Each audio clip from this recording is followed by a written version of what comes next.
aux installations pour contrôler les opérations de chargement, en vérifier la régularité, eh bien, nous ne pouvons pas accepter que ce chargement-là ait lieu dans ces conditions.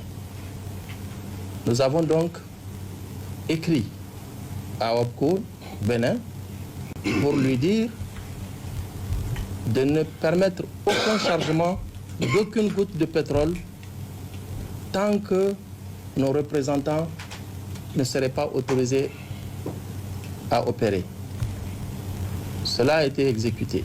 Cependant, CNPC et OPCO ont entrepris des démarches auprès des autorités du Niger pour que le bateau qui est déjà arrivé, le deuxième bateau qui est déjà arrivé, puisse quand même être chargé et qu'il puisse retourner. Et selon eux, puisque les autorités béninoises ont dit qu'ils acceptent que le bateau soit chargé, mais uniquement à condition que ce soit les Chinois qui fassent les opérations, pas des Nigériens. Nous avons opposé une fin de non-recevoir à cette demande au départ, mais face à leur insistance et compte tenu des pertes importantes que devait subir la société OPCO, sans compter nous autres, les expéditeurs, nous avons accepté que cette opération-là pour ce deuxième bateau soit menée par OPCO Niger et OPCO Bénin. Donc, nous avons écrit à OPCO pour l'autoriser à le faire. Mais OPCO nous avons demandé à OPCO quels sont, au sein de son personnel, les gens qui peuvent faire ce travail-là. Il n'y avait que 2 jeunes ingénieurs pétroliers, mais pas d'inspecteurs chez eux. Nous avons donc dit, nous allons mettre à votre disposition 2 inspecteurs de chez nous, comme cela se fait, à titre temporaire, pour qu'ils se joignent à votre équipe et qu'ils aillent faire ce travail-là. Je précise que ces inspecteurs qui ont été mis à la disposition de OPCO bénéficient temporairement du même statut que la DGA OPCO qui a été affectée à OPCO depuis des mois. Donc c'est régulier que cela puisse se faire de cette façon. Et qu'est-ce qu'ils disent? Que même si c'est OPCO, si c'est des Nigériens, ils ne peuvent pas faire le travail. S'ils sont des Nigériens, ils ne pourront pas faire le travail. Toujours est-il qu'à l'heure où je vous parle, ils n'ont pas été libérés. Et face à cela, Son Excellence, le chef de l'État, nous a donné des instructions fermes. Si jusqu'à 17h aujourd'hui, il est 16h58, nos équipes ne sont pas libres de leur mouvement et ne sont pas remis dans leur fonction d'inspecteur de cette cargaison, nous allons arrêter la station initiale de Kololi. J'ai donc répercuté ces instructions au directeur général des hydrocarbures qui a pris toutes les dispositions pour que cela soit effectif. Cette décision des autorités nigériennes n'est pas seulement guidée par cet incident. Les autorités du Bénin ont enfreint plusieurs articles de l'accord bilatéral selon le ministre de la Justice, qui énumère quelques-uns. Je ne citerai que quelques dispositions pour tirer la conclusion des violations observées.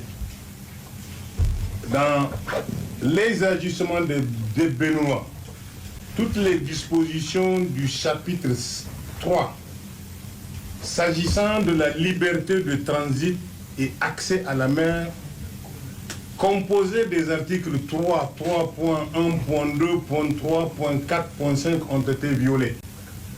Par ces dispositions, le Bénin s'est engagé à ne posé aucun obstacle à l'État nigérien pour acheminer le brut par le pipeline jusqu'à destination et à prendre toutes les dispositions pour qu'aucune menace, qu'aucune entrave ne soit portée par quiconque que ce soit. Il en est de même des dispositions de l'article 9.2 où l'État béninois s'est engagé à mettre à la disposition du transporteur béninois ou du partenaire une zone côtière pour la construction d'un terminal onshore, laquelle zone côtière devra répondre aux exigences techniques et devra au transporteur accès aux eaux et aux lits de sa mer territoriale pour la construction et l'exploitation des pipelines sous-marins d'une ou plusieurs installations. Donc, ça veut dire que le Bénin s'est engagé de façon absolue à permettre de construire et de transporter le pétrole nigérien, mais aujourd'hui, il est en train, par ces agissements, de violer les dispositions. Particulièrement en ce qui concerne le comptage des hydrocarbures. À l'article 13.1 de cette partie, les États s'engagent à coopérer pour approuver le système de comptage des hydrocarbures transportés dans le système de transport. Chacun des États partis aura le droit, vis-à-vis de l'autre, de prendre connaissance des conditions dans lesquelles sont effectuées les opérations de calibrage, de vérification du système de comptage.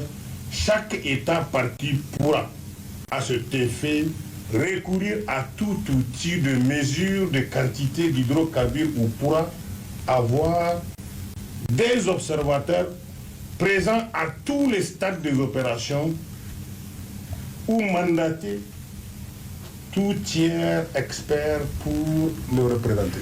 Le contrat a prévu les dispositions par lesquelles la responsabilité ou les responsabilités de chaque partie pour faute, pour comportement violant les dispositions contractuelles par elle, observées de l'artère devant les juridictions compétentes pour y procéder.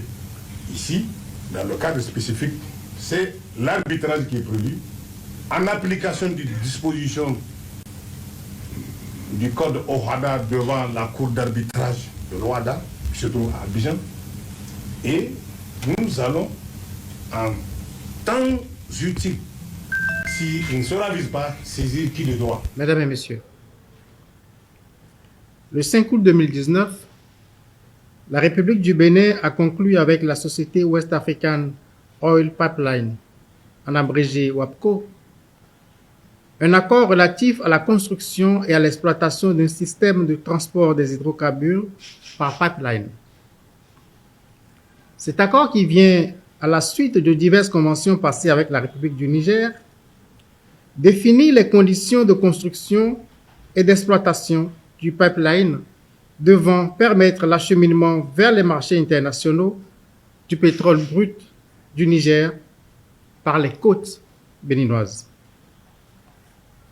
L'article 29.6 de l'accord prévoit que l'État béninois autorise les autorités publiques nigériennes à accéder au compteur du terminal si, dans le terminal de la société WAPCO Bénin, à Sémékodi.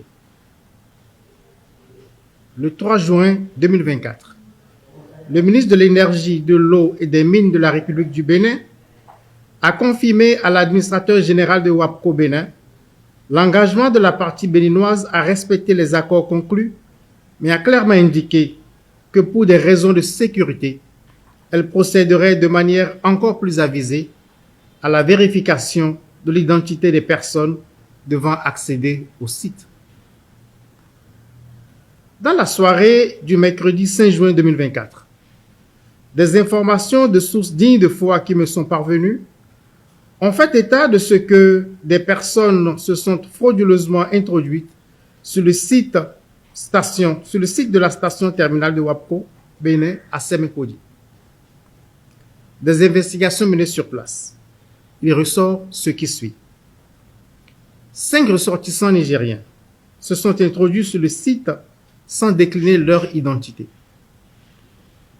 Au lieu d'emprunter l'entrée principale et de s'enregistrer à la guérite, Ces personnes ont préféré utiliser une entrée dérobée située à l'arrière du site.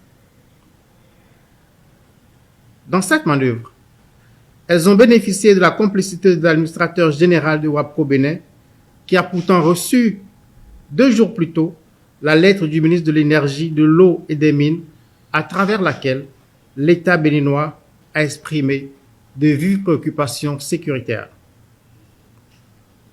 Pour justifier cette entrée frauduleuse sur le site, les intéressés ont indiqué tous être des employés de WAPCO Niger dont ils arborent les badges et précisé qu'en cette qualité, ils n'avaient pas l'obligation de s'enregistrer à la guérite. Une telle justification est inopérante en raison de la sensibilité du site.